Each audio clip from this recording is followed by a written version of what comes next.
E o que o Textor fez ontem foi implicar 12 jogadores. Ele implicou exatamente 12 nomes, sem citar o nome de ninguém, porque ele disse que não precisava citar nomes, porque os jogadores não estão mais no Botafogo, e ele entregou para quem tinha que entregar, no Ministério Público do Rio de Janeiro, provavelmente. Agora, ele, limpando a lista dos 22 jogadores que estavam no Botafogo na campanha do Brasileirão passado e que não estão mais, nós vamos chegar a 12 nomes apenas, que são os 12 nomes que o Textor, sem citar, citou.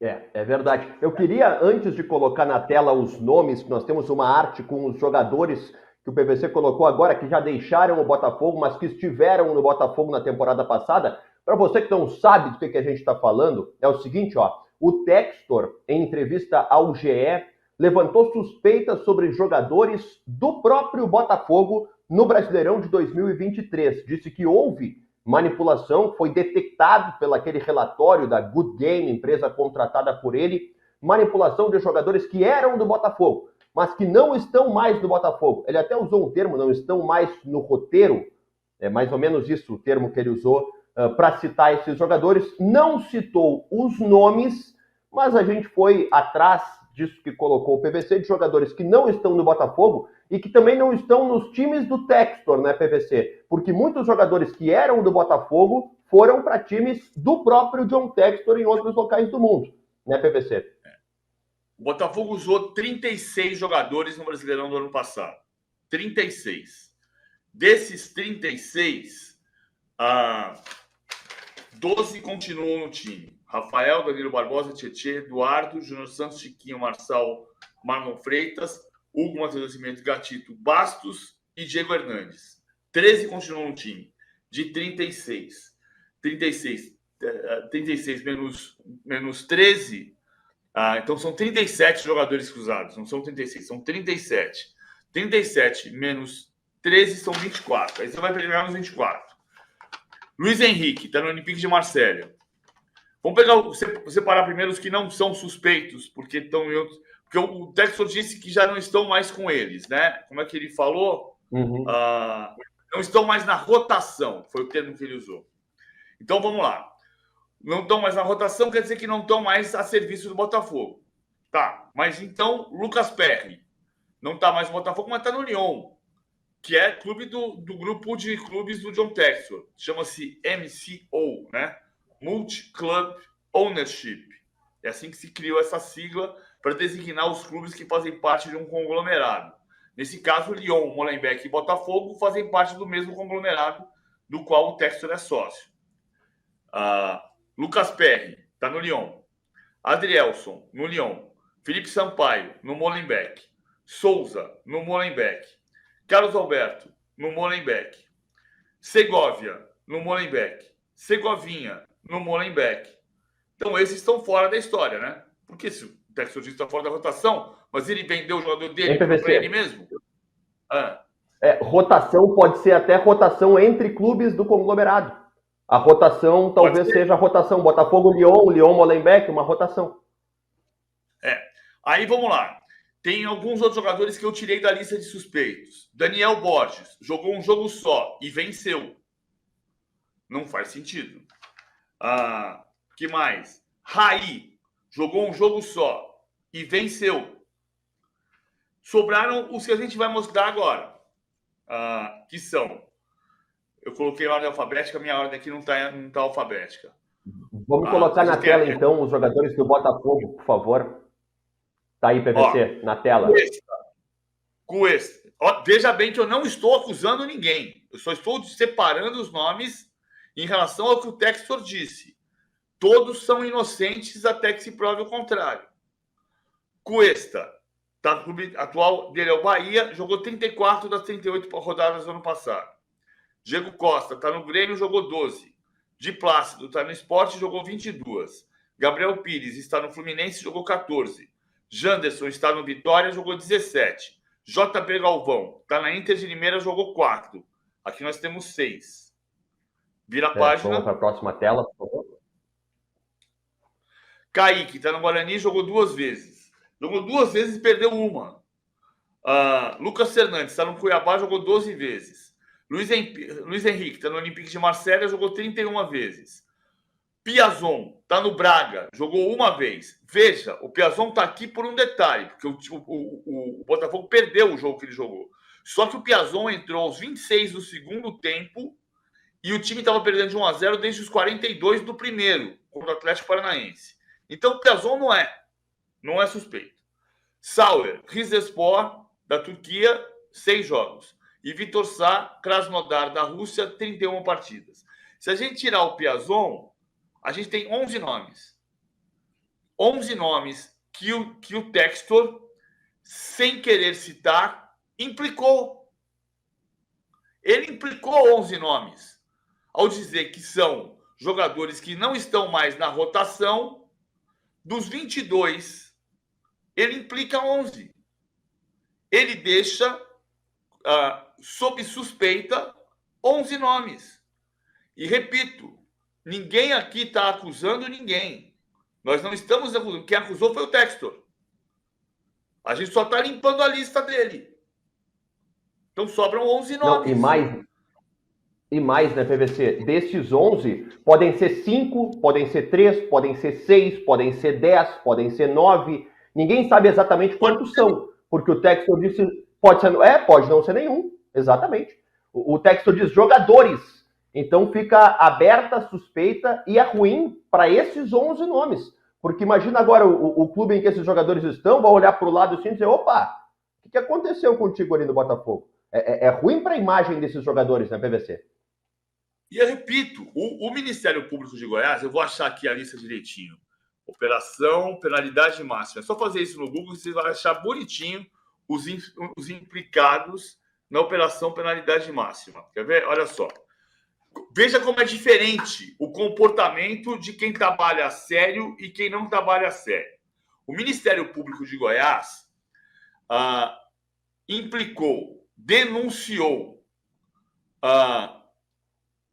Bruno Lopes de Moura, apostador que havia sido detido na primeira fase da operação, e é visto pelo Ministério Público como o líder da máfia das apostas. Bruno Lopes de Moura, está citado.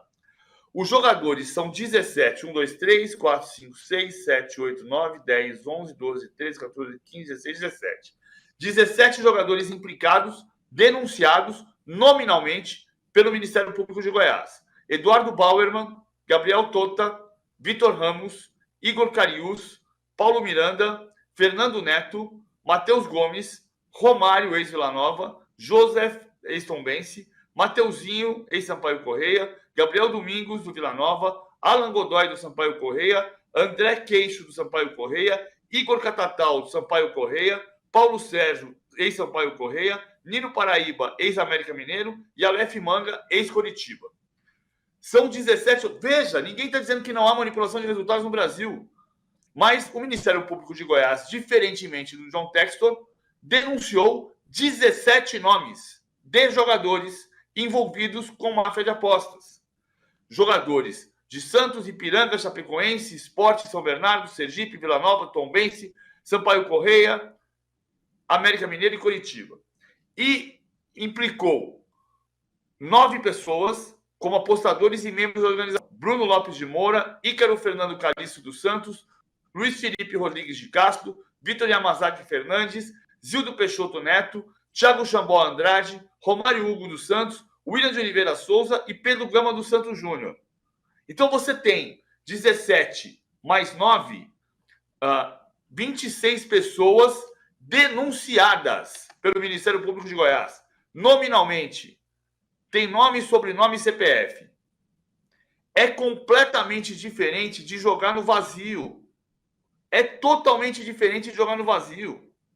Então, eu acho que pelo bem de quem é denunciado, o Textor deveria dizer se ele citou jogadores do Botafogo que não estão mais na rotação, sobraram 11 nomes. Você limpa os 37 que jogaram pelo Botafogo no ano passado e sobram 11. Ele está implicando 11 nomes que todos podem ser inocentes. E estão sob suspeita porque basta olhar a lista de jogadores do Botafogo. E o próprio STJD, né, PVC, já disse que as provas, o relatório citado pelo Textor, não serve para comprovar ou para indicar a manipulação de resultados. Inclusive, o STJD pediu a suspensão, a multa ao Textor e tudo, taxando como imprestáveis, entre aspas, é claro, as provas utilizadas pelo Textor. Eu fico pensando o seguinte, PVC, qual seria o interesse de John Textor em fazer isso? Qual seria o benefício dele, fora aparecer tanto nas manchetes, se consolidar como uma figura do futebol brasileiro, né, uma polêmica? Hoje se fala mais em Textor do que no próprio Botafogo. Então, qual seria a real razão, o real plano, a real ideia, a estratégia do Textor para fazer isso? Há uma teoria de que ele quer entrar em bolsa de valor, em bolsa de Nova York, por exemplo, que o nome dele, enfim, são teorias.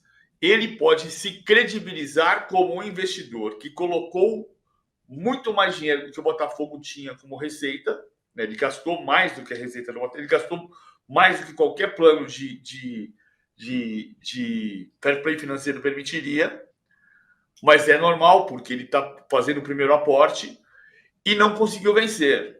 É diferente do Abramovich, que colocou um grande aporte e ganhou na segunda temporada.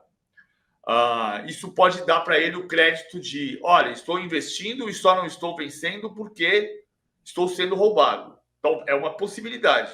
É uma possibilidade. Agora, o que eu entendo só é que, Marinho, cada vez que você acusa, você tem o ônus da prova. O ônus da prova é seu. Não adianta você dizer assim, eu não vou citar nomes porque já entreguei os nomes para quem deveria entregar, mas são jogadores do Botafogo. Você entrega o caminho, né, PVC? Entrega o caminho. Entrega o caminho, então tu está entregando os nomes. Exatamente isso. Ele está implicando 11 nomes. Ele está implicando 11 nomes apenas. Ele está implicando 11 jogadores que têm família, que têm credibilidade. Se você tem que implicar e acusar alguém, você denuncia com nome, sobrenome e CPF.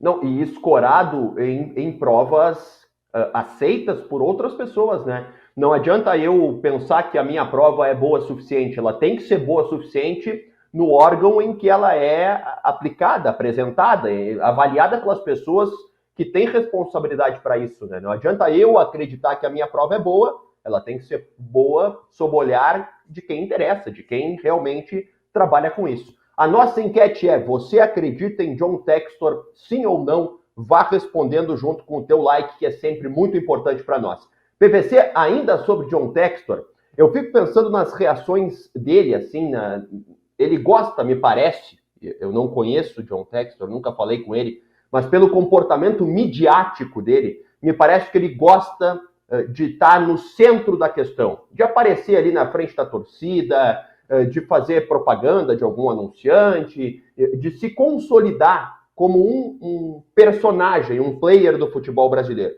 Tu acha que isso também está presente nessa decisão dele de fazer esses questionamentos, de levantar essas dúvidas sobre o futebol? Porque isso daqui a pouco fortalece ele como personagem também, PVC? Mas aí é Eurico Miranda total, né? Porque assim, vamos combinar que você, a partir do momento em que você investe numa indústria, e você quer atrair novos investidores para essa indústria, como o Textor, ao falar sobre a crise da 777 e falar do suposto descrédito que isso trouxe para o mercado brasileiro, veja que ele tomou um pito público do Pedrinho e ele admitiu que o Pedrinho tem razão por ele desconhecer as particularidades do contrato do Vasco com a 777. Mas ele, ao mesmo tempo, disse que o Pedrinho tem toda a razão, 100% de razão, como ele escreveu, mas que o Pedrinho... mas que ele está falando sobre o que representa para o ambiente do futebol brasileiro. Ora, o que representa para o ambiente do futebol brasileiro dizer que os jogadores do São Paulo, que jogadores do Fortaleza, que jogadores do Botafogo se corromperam e participaram de esquema de manipulação de resultados sem apresentar nomes e provas. o descrédito que o Textor traz para o ambiente do futebol brasileiro é tão ou mais grave do que o descrédito de você ir para a justiça e conseguir uma medida liminar de um juiz que trabalha sério e que deu a medida liminar para cancelar o contrato da 777 com o Vasco e dar ao Vasco o direito de retomar o controle da SAF. Então, quem é que trabalha contra a credibilidade do futebol brasileiro? É o Vasco ao entrar com uma ação na justiça contra a 777 para retomar o controle da SAF? Ou é o Textor ao dizer que a indústria na qual ele investe está repleta de manipulações de resultados sem citar nomes dos criminosos? Sem dar provas. A indústria dele mesmo, né? Ele tira a credibilidade da indústria dele mesmo. Diferentemente do Ministério Público de Goiás, que trabalhou pela credibilidade ao afastar 17 nomes denunciados, que as denúncias estavam embasadas, calcadas em provas, e foram apresentadas com a denúncia para que eles sejam afastados do futebol, como foram alguns, e denunciados na justiça comum, incriminados todos eles. É completamente diferente a seriedade do trabalho, a seriedade da denúncia.